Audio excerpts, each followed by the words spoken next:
certified to stabilize your foundation.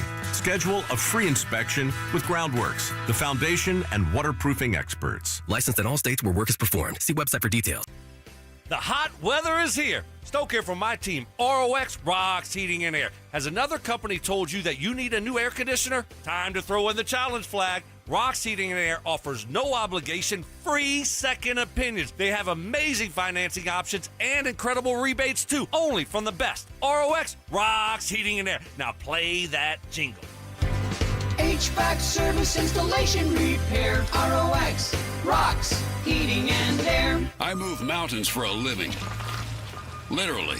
That means I don't carry hand lotion, and when it comes to serious heartburn, I don't mess around with anything but Rolaids Max Strength. Its dual-active formula has 1,500 milligrams of calcium carbonate and magnesium hydroxide that relieves heartburn fast. And the best part? The roll fits right here in my pocket, so I can get back to moving mountains. Rolaids spells powerful relief. 1,500 milligrams is our highest amount of antacid per tablet. Read each label. Use as directed. Keep out of reach of children. Indeed presents hires you can't afford to get wrong, like a social media manager. Did you just post our Q4 earnings to your personal social media? Oh yeah, used a trending audio and everything. That's confidential financial data. Relax, it only went a little viral. The SEC just commented with the eyeball watching emoji. This is the job for sponsored jobs. This is what happens when you don't sponsor your job on Indeed. Next time, get matched with quality candidates with Indeed sponsored jobs. Visit Indeed.com/hire now and sponsor your job today. I'm Rob Wilhite, and for nearly 50 years, my firm has been fighting for seriously injured car accident victims in Colorado. Serious accidents demand serious representation. We dig into every detail of your case, and we don't back down until we get you the maximum compensation you deserve. If you or someone you love has been seriously injured in a car accident, call the Wilhite Law Firm today at 303-GOOD-LAW or visit WilhiteWins.com. That's 303-GOOD-LAW or visit WilhiteWins.com. Guys, are you looking for a simple solution to hair loss this summer? Get Advanced Hair's breakthrough one-day treatment during their once-yearly summer savings event. Your own natural hair begins to regrow the very next day, and Advanced Hair guarantees it will grow. Take advantage of your flexible summer calendar and get the most hair for your dollar during Advanced Hair's best offer ever. For details and a free consultation, call 720-459-HAIR or at advancedhair.com. Don't guess on major HVAC, plumbing, or electric repairs. Get a free second opinion and same-day service from Fix-It 24/7. Honest answers, fast help. Visit FixMyHome.com today. KKFN and KKFN HD1 Longmont, Denver. Powered by Regen RX. It's The Drive with Zach By and Philip Lindsay. Welcome to Denver Sports Tonight. Taking a look at the biggest stories in Denver sports. From your online home for the best opinions and information on the Broncos, Nuggets, Avalanche, Rockies, and more. DenverSports.com.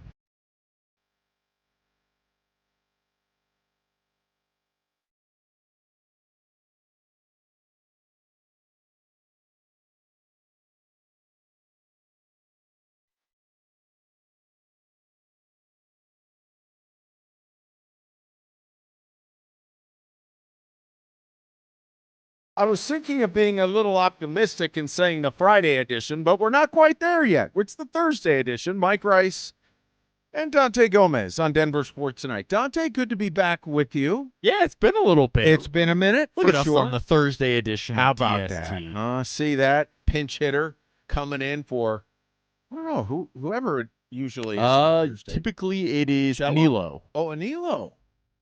Well, if I had known that. All right, we're going to have some fun this show. We usually do. By the way, you've been well? You've been good? Yeah, everything's good. I mean, other than how hot it's been in Denver. My goodness. Did you order this up for us? The heat? Yeah.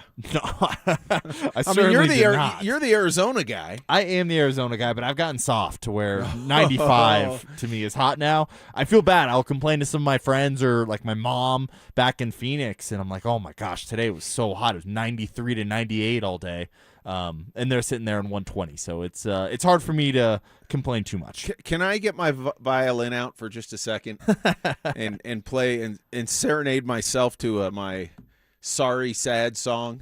I would love to. I don't know if I have a sound for it ready to go. You but don't have the sad trombone there because I do not have AC in my car. Yeah, I know. It's rough. It's rough out there, man. I do not have AC in the car, and I feel it this time of year, I must say. Oh, so you haven't had AC for a while? I have not had it for a while. Right? Okay. See, mine went out a couple years ago. It ended up working out. I kind of got tricked into getting a warranty on this car. Oh, nice. That has been paid off and everything now, but the AC went out and they fixed it for free, which was awesome. And it was going to be like $5,000. So I was like, all right, well, that paid off for itself. Yeah.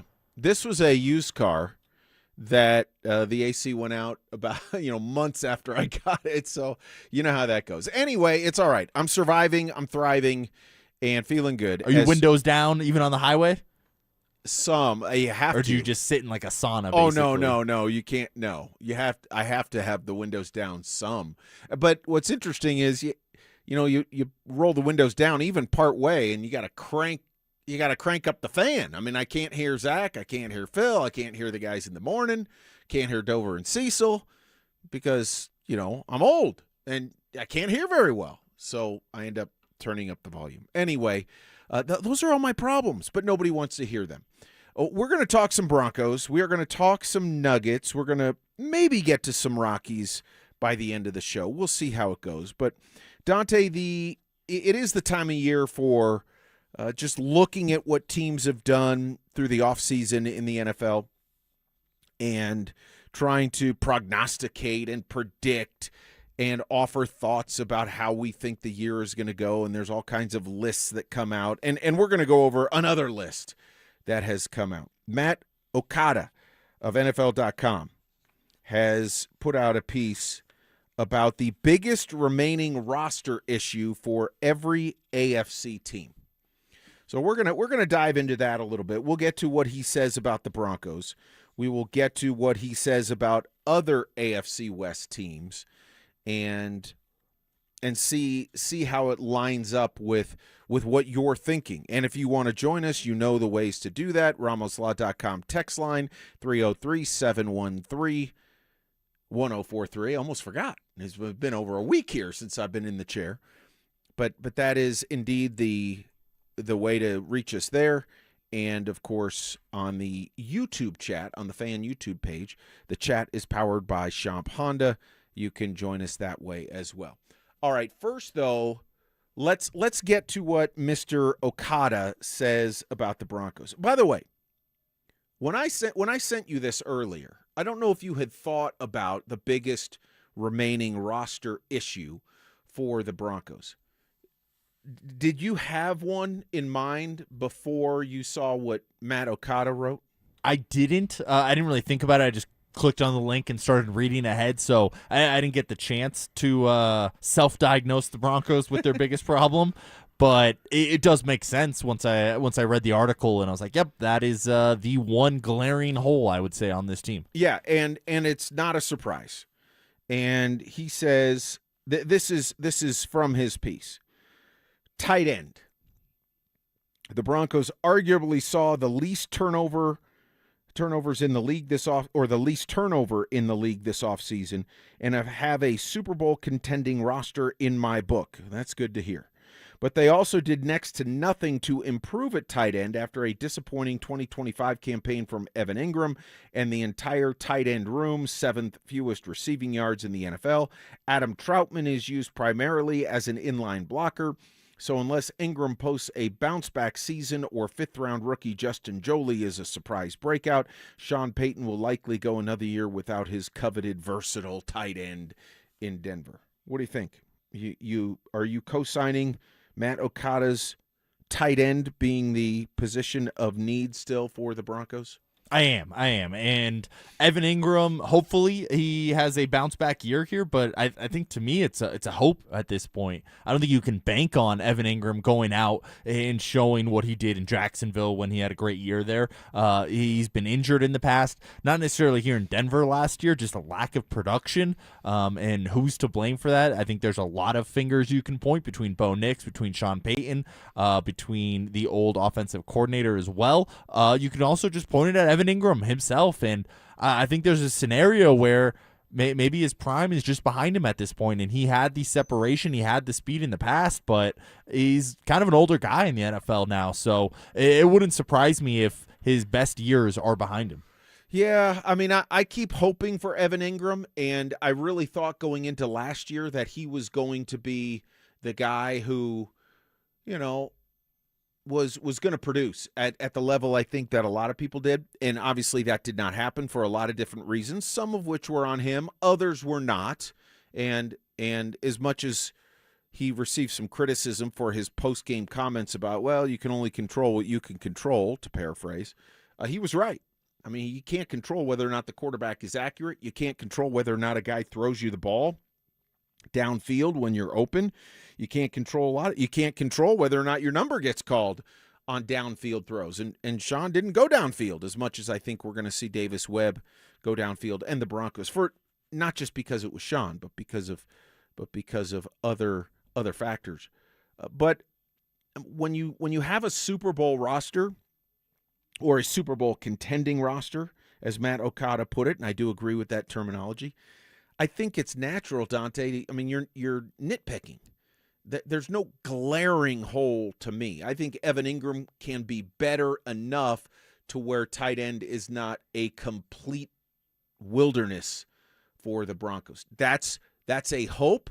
That's an optimistic view, I grant you, but I do think with Davis Webb calling the plays, there will be more opportunities for tight ends to catch the ball. So you're saying that Evan Ingram's not a glaring hole on the team? Maybe if we switch the wording, is he not the weakest link on the team at this point on the roster?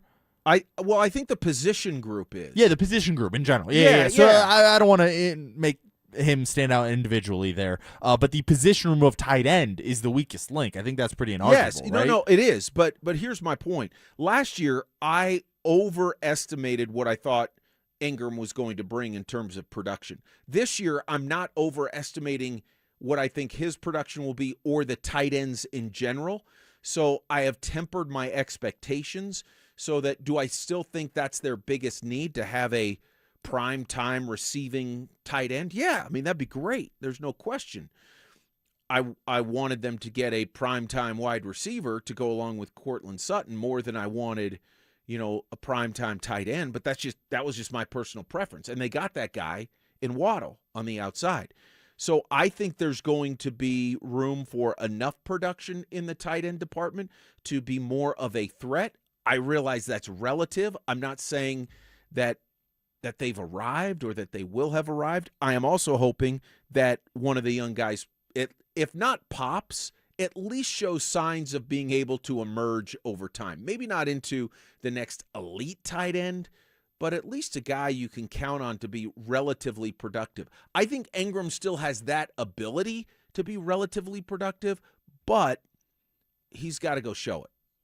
And he wasn't able to show it last year. Do you see this room as a kind of the whole is greater than the individuals, where maybe it's Jolie one week, maybe it's Ingram the other week, but altogether this room will be a upper half, let's call it top 15 tight end room if you add all their production together? Or do you see it being that one horse guy with Evan Ingram? I think going into the year, you count on Ingram more than others because he's got the experience and something of a track record. I don't know how you see it, but for me to expect Jolie to come in and be the guy who could potentially this year put up 50 catches plus for whatever 500 yards plus, that if you find out you got that guy, you're living high in the hog. Yeah, you hit it big with that draft. Right. I don't expect that out of Jolie, at least not in year one. If anybody has the chance to put up those kind of numbers, it's Evan Ingram.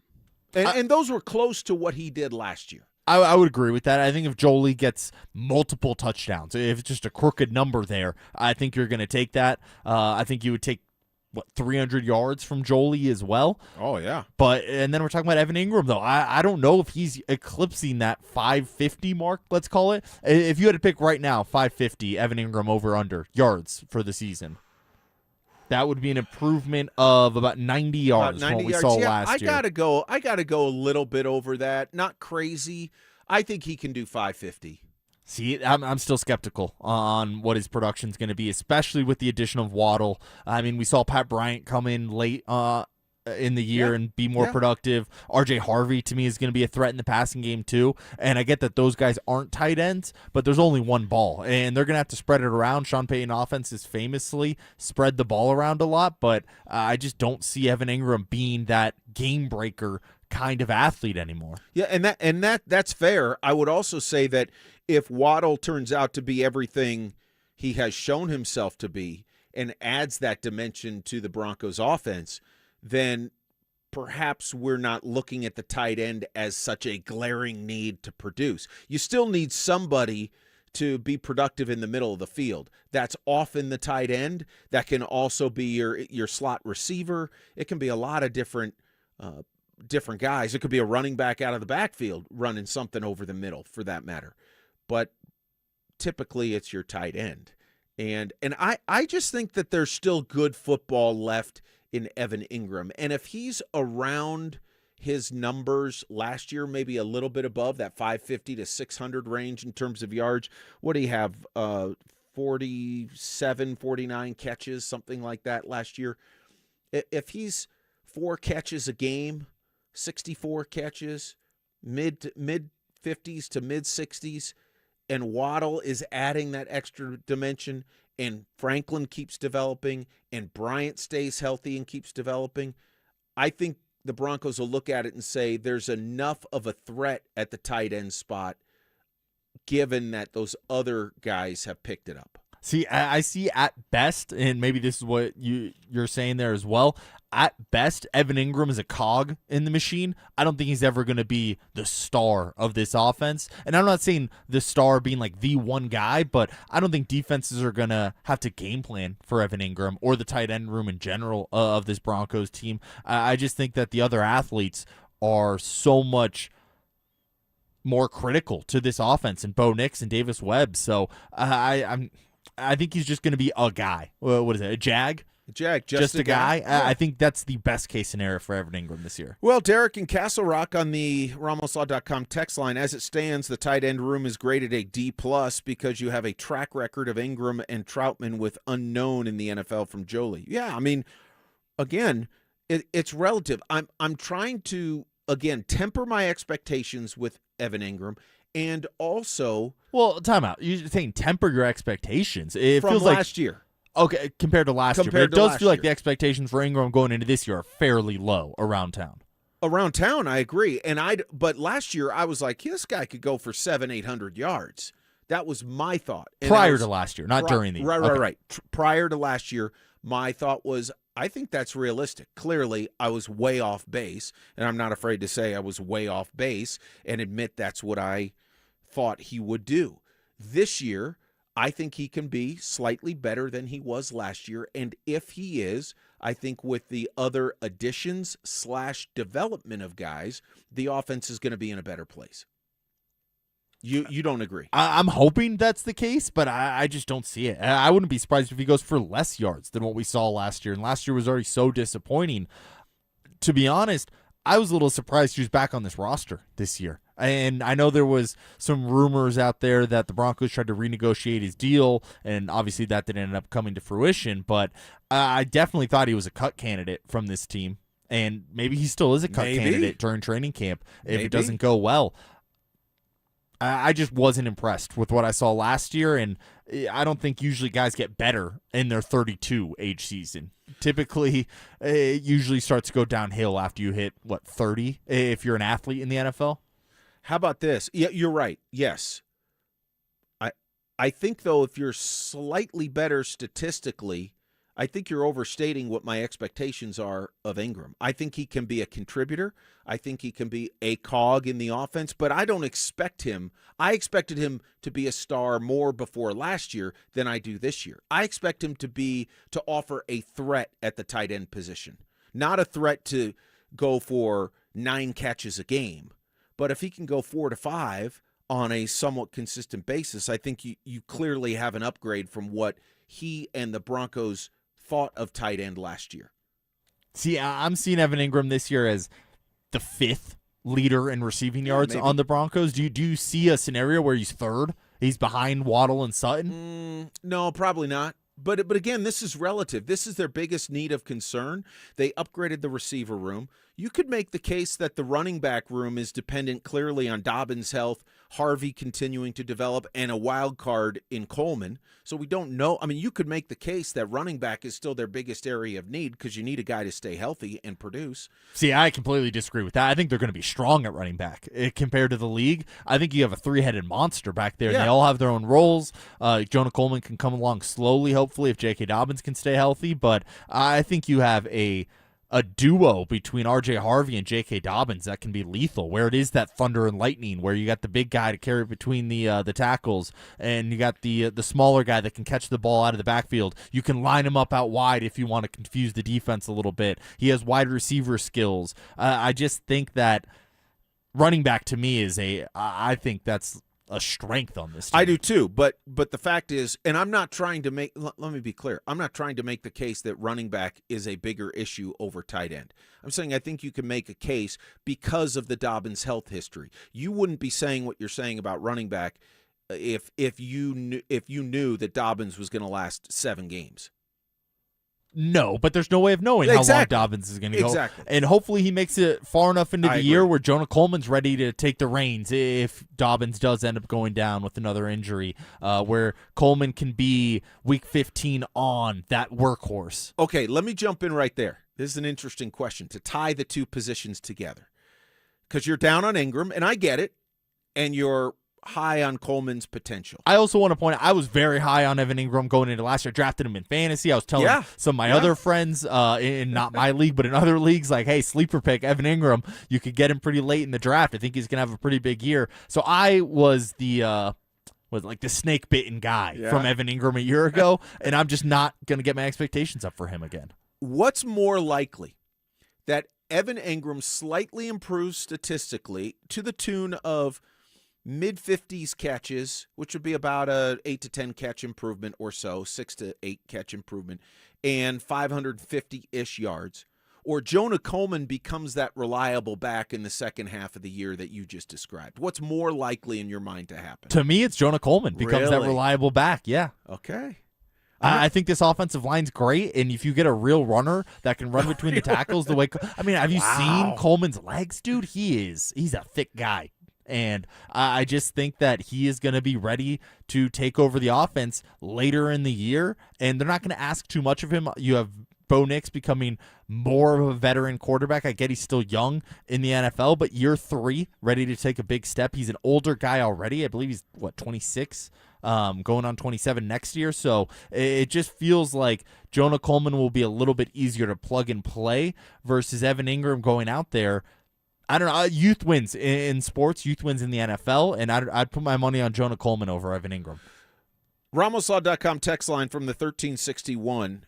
The first question was, do you guys read texts? And the answer is yes. And the next text is, go get Trey McBride. Go for it. Added Waddle, now him. Add Ingram to a trade. Trey is going to be the best tight end in the league if he isn't already. Give up 2 first-round picks and a second to get him. Oh, look, I mean, that's fantasy football. I would love Trey McBride here. Don't get me wrong. I'll speak on behalf of the Cardinals as an Arizona guy. Do you want to do some negotiating here? Will you make here? the deal? I don't know. What was the deal again? 2 firsts and a second? Oh, I think I actually probably would make that deal. If you're the Cardinals? Yeah. 2 firsts and a second. That's a lot. That's like quarterback trade almost. I know. That's the thing. I'm not sure I would do that if I were the Broncos. You'd have to include a first at some point soon, right, in the next year or two.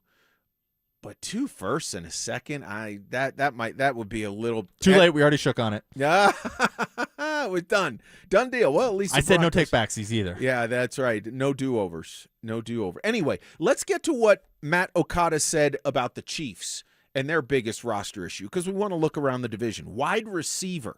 Tough choice between tackle and receiver, especially since the issues at both spots are likely to affect Patrick Mahomes. Ultimately, Kansas City's deficiencies at wideout are broader and deeper. Rashee Rice is great out of the slot when he's available. Xavier Worthy is good for a couple big plays a year, but is yet to find consistent production. After that, the depth chart falls off quickly. At 36 years old, newlywed Travis Kelce not picking up the slack like he used to. That's an interesting take. Chiefs' offense was not good last year, even before Mahomes got hurt in December. It really wasn't that good the year before either when they went to the Super Bowl, which yes. it was a miracle they even got to that point. But yeah, it's been 2 years of of a slow offense for Patrick Mahomes and Andy Reid, which is something that you don't really expect from those guys, where Patrick Mahomes is on this GOAT trajectory. Andy Reid is talked about as maybe one of the top 5 NFL coaches of all time with what he's been able to do. So it was very surprising how bad they were this year. I do think that, and maybe this is your Evan Ingram comp, there's almost nowhere to go but up for that offense. Yeah, okay. The Raiders, this is what Matt Okada said. Also, ex-receiver. Jalen Naylor can stretch defenses. Trey Tucker is a dynamic gadget, and Jack Beck might have a promising future, but none of these guys or anyone else in the room is a legit number one for Vegas right now. While that responsibility will technically fall to tight end Brock Bowers, the glaring lack of an X on the outside is going to make Fernando Mendoza's or Kirk Cousins' job that much harder. As with the Colts, Vegas might want to consider pursuing free agent Stephon Diggs, who was over 1,000 yards for New England last season. I mean, the Raiders, they got to hope that Mendoza quickly develops into what they think he will be for a number one overall pick. And I think he shows promise, but we're not going to know until they roll it out when the regular season starts. Yeah, I'm really excited to see what Ashton Genty looks like in year 2. He is a physical beast. We saw that coming out of college, and he was on a really bad team a year ago. But I think the addition of Fernando Mendoza, I think the addition of Kirk Cousins, whoever is the quarterback there, adds a legitimacy to that offense where teams can't just cheat and put all their guys down in the box. They have to respect the throwing ability of both of those guys. Who he's throwing it to is still a big question, as it was stated as their biggest weakness. There is still biggest question mark there. But I do think that Ashton Genty is going to help out whoever that quarterback is, and I can see Genty being what people thought he was going to be when he was drafted, a top 8 running back in the NFL by the end of the year. All right, let's just quickly go over Matt Okada's thought on the Chargers' biggest roster issue still, as he put out his piece in NFL.com. Over the last 9, offensive guard is the position. Over the last 9 months, the Chargers traded for Trevor Penning, re-signed him on a 1-year deal in March, and signed Cole Strange, drafted second-rounder Jake Slaughter to address their struggles at guard. Unfortunately, quantity doesn't always mean quality. Penning solved very little upon arrival in November. Strange hasn't lived up to his first-round draft billing. And Slaughter, drafted 63rd overall in 25, was Daniel Jeremiah's 127th ranked prospect. The return of Joe Alt and Rashawn Slater on the outside, and the addition of Tyler, I forget how to say his name, Biot, the center. I forget how to say it. Should mask some of the deficiencies. Guard is the weak link in the line until proven otherwise. The O-line in general has had issues in LA. Last year, the tackles getting hurt was a huge part of that. But with the way Jim Harbaugh wants to run, and he doesn't have to remind himself on his play calling sheet to run the football. I know he's not calling plays. Mike McDaniels will. He also loves running the ball, though. Yeah. And we saw how creative he can be. Yes. Comes from that Kyle Shanahan tree up in San Francisco. So he is very good at running the ball. And I get that when Tua and Tyreek Hill and Jalen Waddle were in Miami, they were throwing the ball a lot. But those running backs were pretty successful there, Devon Achane. So I think that they're going to be able to run the ball pretty well. Jim Harbaugh, you mentioned it, wants to be that big physical team up front. And I think that a healthy O-line there would allow them to do that regardless of who the guards are. Yeah, I mean, we shall see. By the way, on the RamosLaw.com text line from the 7839, Ingram will get cut. He won't catch more than 2 passes per game. He can't block. He would be the 6th receiver statistically when you look at everyone in front of him. I think if there is a surprise cut, I would at least put him in the mix, although I don't think it will happen. I don't think he will get cut, but it wouldn't completely come out of left field for me. All right, we're going to shift gears to the Nuggets. It's been eerily silent out of Ball Arena. Are they waiting on something, or are they kind of done this offseason? That's next.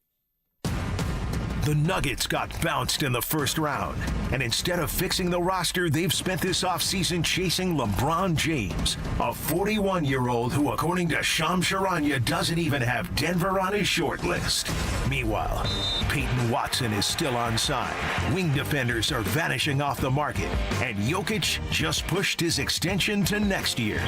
So is the LeBron dream holding this team hostage?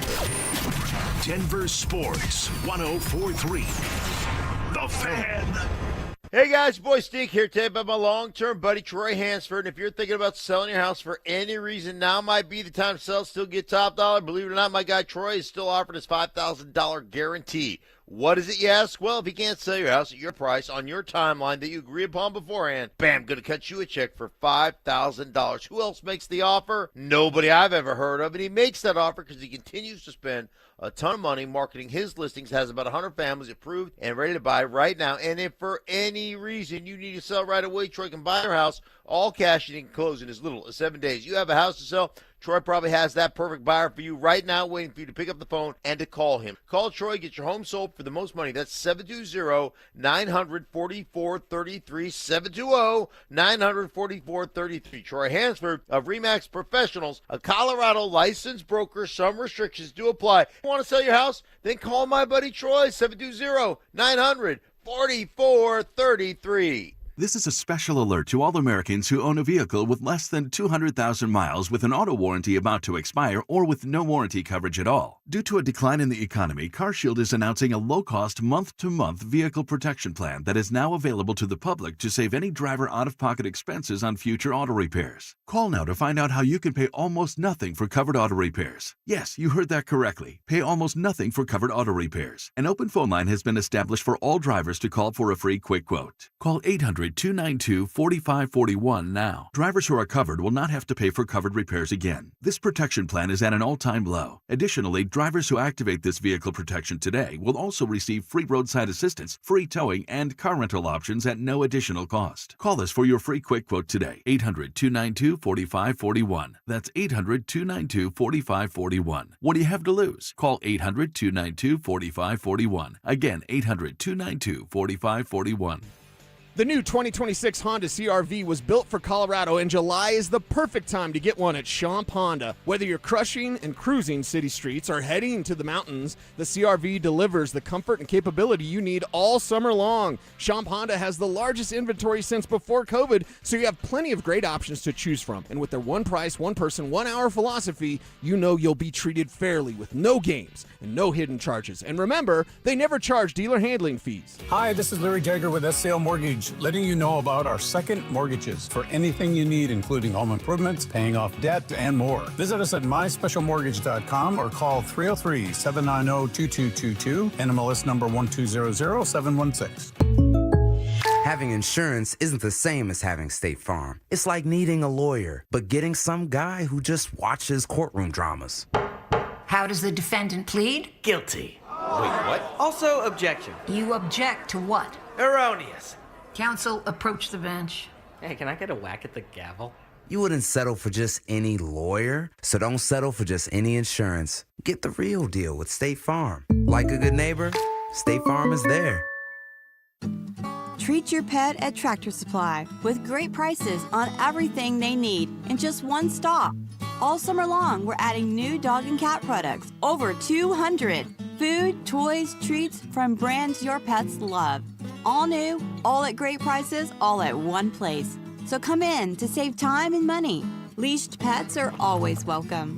Shop in-store or online. Tractor Supply, your one stop for pets out here. Is your financial advisor managing your risk or just a spreadsheet? Hi, I'm Jeff Jr., founder of Trajan Wealth. Many financial advisors rely on target date funds, which are one-size-fits-all portfolios that don't know your name, your family, or your goals. And that passive management can leave you dangerously exposed. At Trajan, we look at the whole picture, not just the stocks everyone else buys, but the private market opportunities most advisors ignore. And as fiduciaries, we build a strategy around you, coordinating your investments, tax strategy, and estate into one cohesive plan. Your financial life deserves more than just a generic portfolio. Real planning isn't a stack of statements. It's the confidence of knowing where your income will come from for the next 30 years. Good enough isn't good enough for your family. It's time for a change. Schedule your complimentary consultation today. Call 855-TRAJAN-1. That's 855-TRAJAN-1. Advisory services through Trajan Wealth, LLC, an SEC registered investment advisor. Private equity investments require accreditation. Other services through Trajan Estate and Trajan Tax. Additional disclosures at TrajanWealth.com. I'm Rob Wilhite, and for nearly 50 years, my firm has stood beside Colorado families after serious car accidents. With over $1 billion won, we know how to fight for you. Call 303-GOOD-LAW or visit WilhiteWins.com. That's WilhiteWins.com. It's Denver Sports Tonight on Denver Sports Station 104.3 The Fan.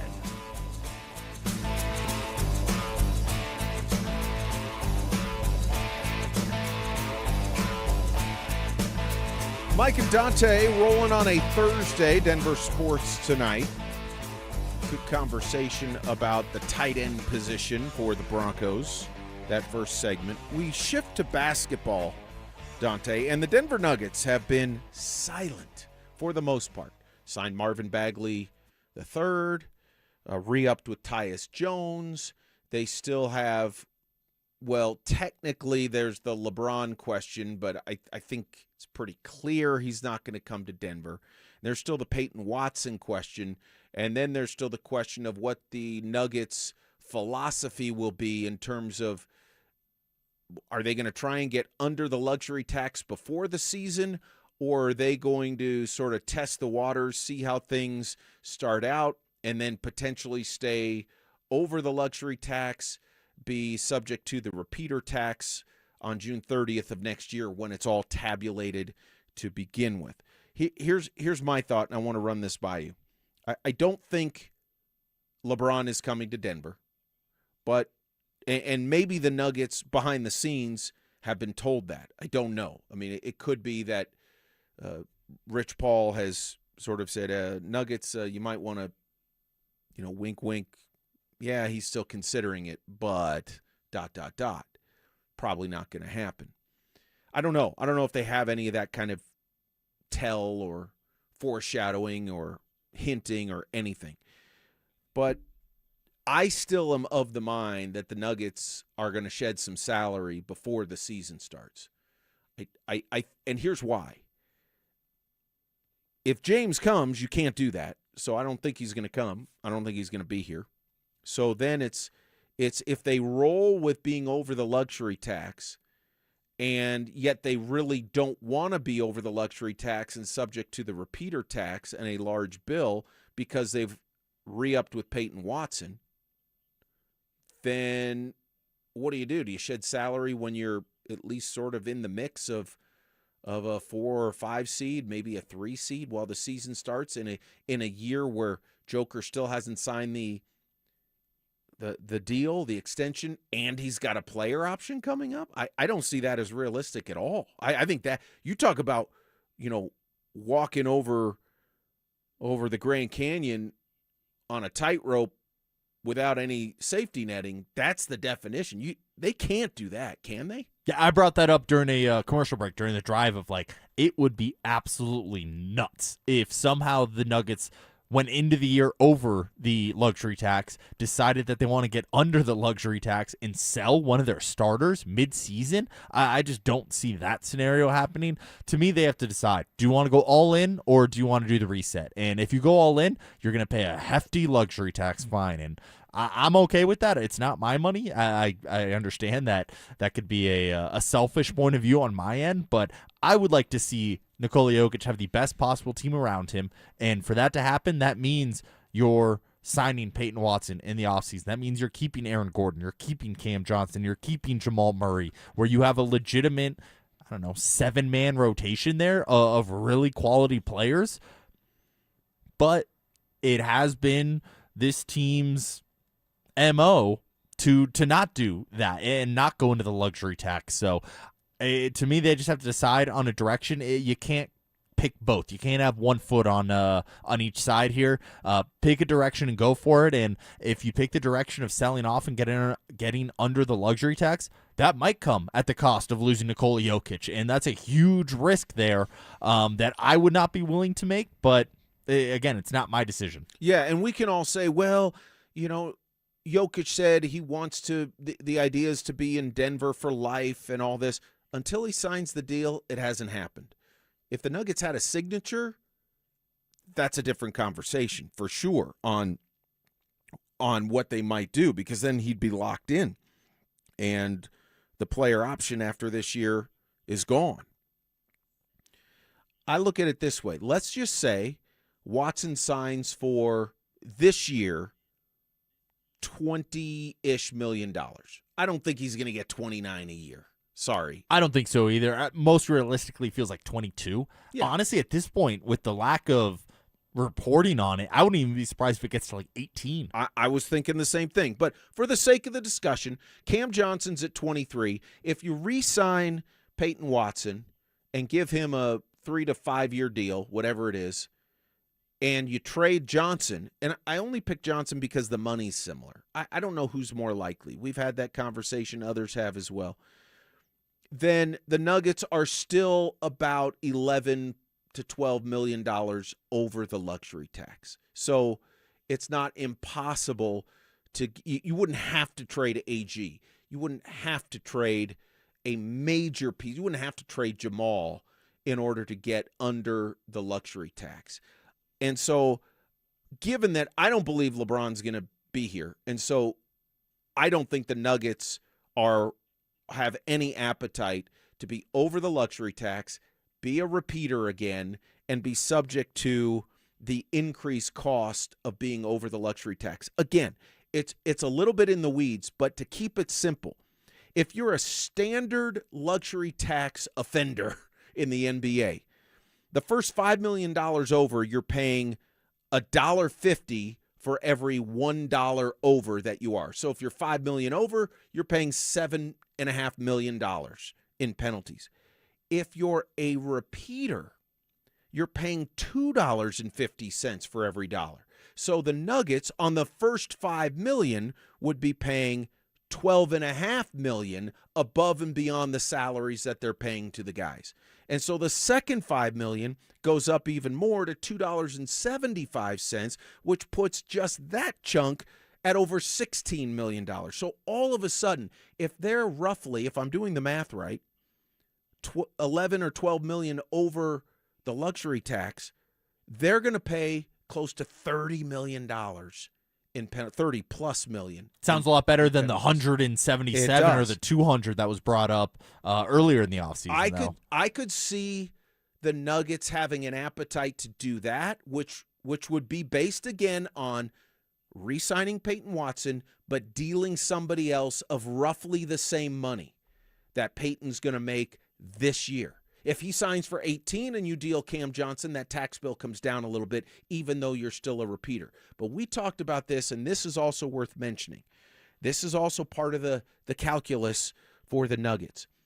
If they, this is again next June, if they are over the luxury tax and a repeater again, they would have to be under the luxury tax for 2 straight years to eliminate that repeater penalty. That's 2 more years of Joker's prime. That's the extra little kicker, the extra little zip of hot sauce that the Nuggets have to factor into their decision. I will say, though, if they come up short again a year from now, I think that decision, or even if they do go out and win it, I think that decision becomes a lot easier in terms of going into the luxury tax a year from now. If you go out and win it, at that point, you're like, hey, screw it. Let's keep this team together. Let's run it back. It's worth going into the luxury tax again for. And if they come up short again, like we've seen the last handful of years, I think at that point it makes it a lot easier to trade a guy like Aaron Gordon, trade a guy like Jamal Murray, and that is going to solve your salary cap issues a lot if you get those guys off the books. Right, and even if some of the return, if they can get it to where you're bringing back less, and that's a little bit tricky, especially if you're in the second apron, that's why this gets in the weeds.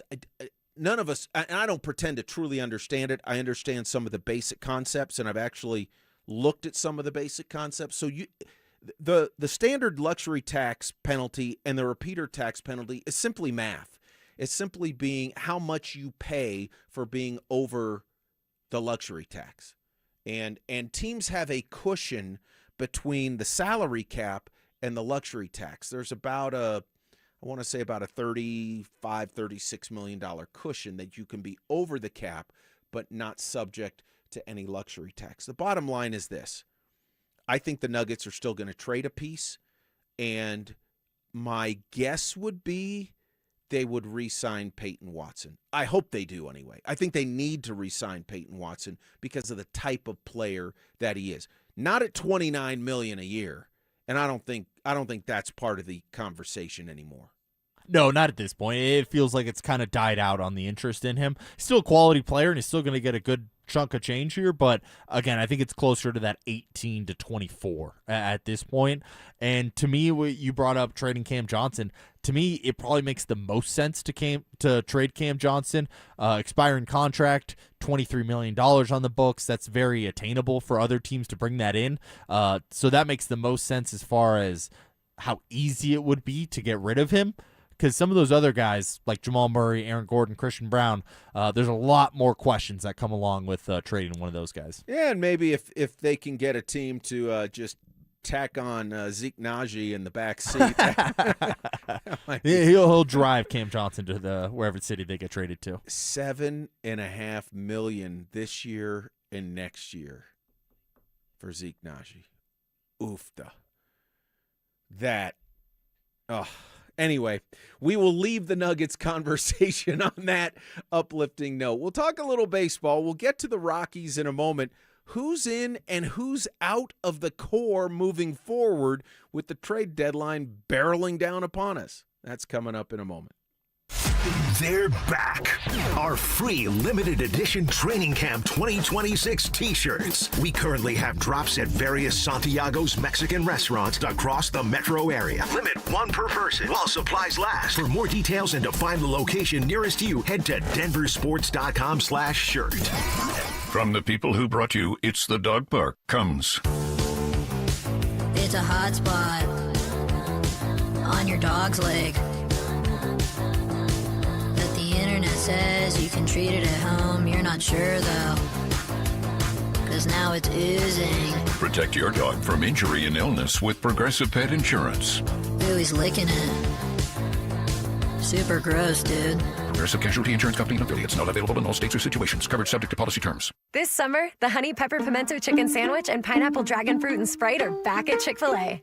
Girl, it's back. We've been waiting. I love that honey pepper pimento sandwich. And that pineapple dragon fruit and Sprite is everything. It's got that razzle-dazzle that makes you stop and say, okay, wait a minute. I love the creaminess of the pimento cheese. It's savory, it's bold, it's flavorful. Our faves are back. High five, girl.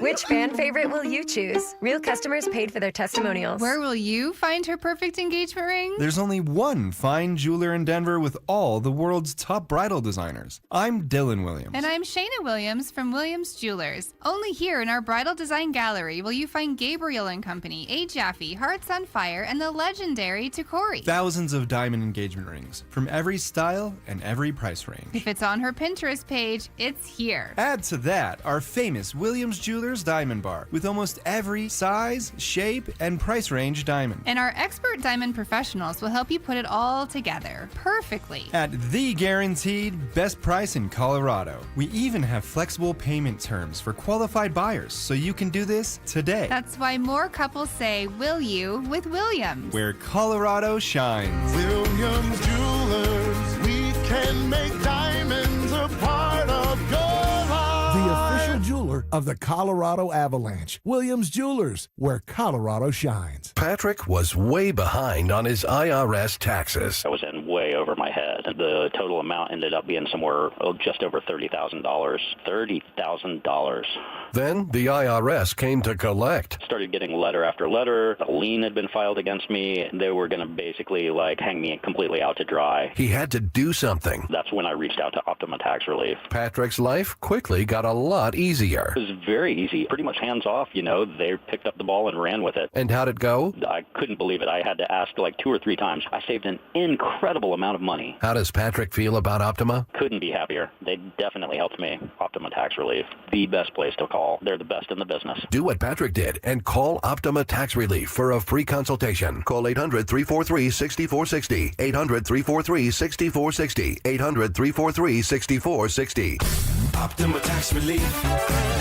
Testimonial from an actual client. Some restrictions apply. For complete details, please visit OptimaTaxRelief.com. It's no secret that the checkout line feels a lot heavier. If those daily essentials are ending up on a credit card, those double-digit interest rates are quietly draining your bank account. If that debt is starting to feel heavy, you're not alone. And if you're a homeowner, you've likely looked at your mortgage rate and thought, I can't touch that. With American Financing's Smart Equity Loan, you don't have to. It allows you to wipe out high-interest debt and lower your monthly overhead while keeping your primary mortgage intact. It's a surgical strike against debt. Unlike a fluctuating HELOC, the Smart Equity Loan is a fixed-rate loan, giving you a predictable monthly payment. At American Financing, there are never any upfront fees to find out what you qualify for. Guys, talk to a salary-based mortgage consultant today. Experts who are paid to help you save, not sell you more than you need. So call them at 303-695-7000. That's 303-695-7000, or visit them online at AmericanFinancing.net. NMLS 182334, NMLSConsumerAccess.org. All right, barbecue fans, Dan Jacobs with Jacobs Law and 303 Law 4040 with something special for you that we're cooking up for the best free meal in all of Denver. Now, in addition to my delicious smoked pulled pork that we serve on nearly a monthly basis and my copycat Chipotle chicken recipe that has a kiss of smoke and is fantastic, our friends over at Old Style Sausage, a local company that makes these sausages that are custom made for the smoker, Mike Daborski over there is going to give us some. So this summer, they will join the menu at the best free meal in Denver. We're here to help. It's every first and third Thursday. You get free groceries and a hot meal for the night. No questions asked. You just pull up and pop the trunk. It's every first and third Thursday, Smoky Hill and Arapahoe Road, E Hills Church from 4 to 6 p.m. Help us spread the word. Stream Stokely and Evans with Mark Schlereth, Dover and Cecil, The Drive, and all your favorite shows on the Denver Sports 104.3 The Fan app. Powered by Advanced Tax Solutions. Denver Sports 104.3 The Fan. Denver Sports Station 104.3 The Fan presents Denver Sports Tonight.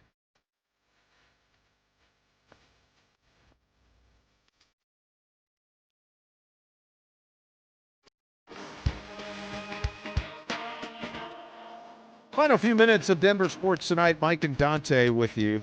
You got something to get off your chest there, my friend? What's going on? I do. You seem a little antsy. It was something that happened on yesterday's show. Me and Chella were talking about the greatest sports movies of all time. Yes. And we had a long list, a lot of text reaction, a lot, like hundreds of texts of people pouring in there. I mentioned the movie Cars, and James Marilat was so offended by that suggestion that he texted me on the side to basically make fun of me for suggesting Cars. Where do you stand as Cars as a sports movie? I'm assuming you've seen the movie. Just a few times. A few times. It's actually one of my favorites. It's a great movie. It's an unbelievable movie. And you're talking Lightning McQueen, Yeah, right? Yeah, okay. I had never really considered it to be a sports movie, but now that you mention it, I think you could get me at least halfway there, maybe more than that. I'll take it. I have decided that you were going to be the ruler, and what you decided was I was going to follow. I give it to you. Okay. I give it to you by split decision. Take that, James Marilat. Yeah, take it, James. You think I'm going to go against my guy right here? Hey, I want you to be I show? want you to be objective. I don't want you to be right just because it's me. No. I actually love the movie. And I loved it. I mean, but the auto racing is a central component to it. I mean, the ending, it brings me to tears when he gives up his chance of winning a Piston Cup to help the kid. It is. Oh, you are bringing back so many memories right now. We might have to save the Rockies. I think we got to save it till tomorrow. I really do, because and we'll do it tomorrow. Okay. Do you want to just do sports movies? Well, no, I want to keep talking about cars. And speaking of cars, we started the show talking about, or I did, talking about how I don't have AC in my car. And I wish our texter had put a name on it, because I love this, from the 8064 on the RamosLaw.com text line. I'm a fat guy going home from the gym with no AC in his car as well. I'm glad somebody else is in that struggle. Laughing emoji. Yeah, that was me 2 years ago. It hit summer, and I thought I had heard my car make a weird noise in like March, and I was like, thought nothing of it. Come June and July, it got a little hot, and the AC was not. It was pumping, it just wasn't cold. And I was in the same boat until I got it fixed, I think that fall. But it was 3-4 months of all summer where I was driving to work, Mike, and I would wear a different T-shirt on my drive in because I knew that I was going to sweat in my car, I would change before I walked in. Yeah, I know. I'm with you. I had someone else texted that they always put a sweatshirt in the back of the car because they know when they go inside that they'll need it. And by the way, I haven't needed it today, but I bring my sweatshirt everywhere. So that was something my dad had taught me. In the back of your car, you should always have a handful of things, and a sweatshirt or something like that was on the list. I also usually keep a picnic blanket back there. Can double as a regular blanket, I guess, but just nice to have. You never know when maybe it's freezing outside and you get stuck on the side of the road and you're gonna freeze your butt off all night waiting there, and you got a little blanket for you. Hey, one other thought on the Cars movie, and it's from our RamosLaw.com texter from the 1091. Have you seen the second Cars movie? Well, yes, I have a number of times. That is my least favorite of the three. I still rate them 1, 3, 2 in order of preference. It's just tough to beat the original. Such a classic story, characters, all the rest. The second one got a little bit wonky, got a little bit out there. Have you seen the second one? I've not seen any of the sequels, so I haven't seen 2 or 3. But 1 was just so good and I had heard that 2 wasn't very good. Yeah. I was a little bit older too by the time 2 came out, so I was like, I'm too cool to see Cars. But once I heard it wasn't good, I was like, I'm definitely not going to spend my time doing that. So our boys were, sort of toddler years, that 4 to 6, 7 range when they saw and fell in love with Lightning and the whole Cars thing. That's why I'm pretty familiar with the movies. And I'll never forget the first time they saw Cars 2. I asked them I said, do you guys understand that? And they said, yeah, no, I don't know. And I was like, the plot is not a kid's plot. Really? It's so advanced? You really have to follow it. Okay. You really have to follow. Oh, and our texter just said he apologized. He was referring to the third Cars movie, which I did enjoy very much. I had heard that 3 kind of brings it back. It did. Pretty good. Yeah. Yeah. Kind of like the Oceans movies. I like those two. I actually liked Oceans 2 as well.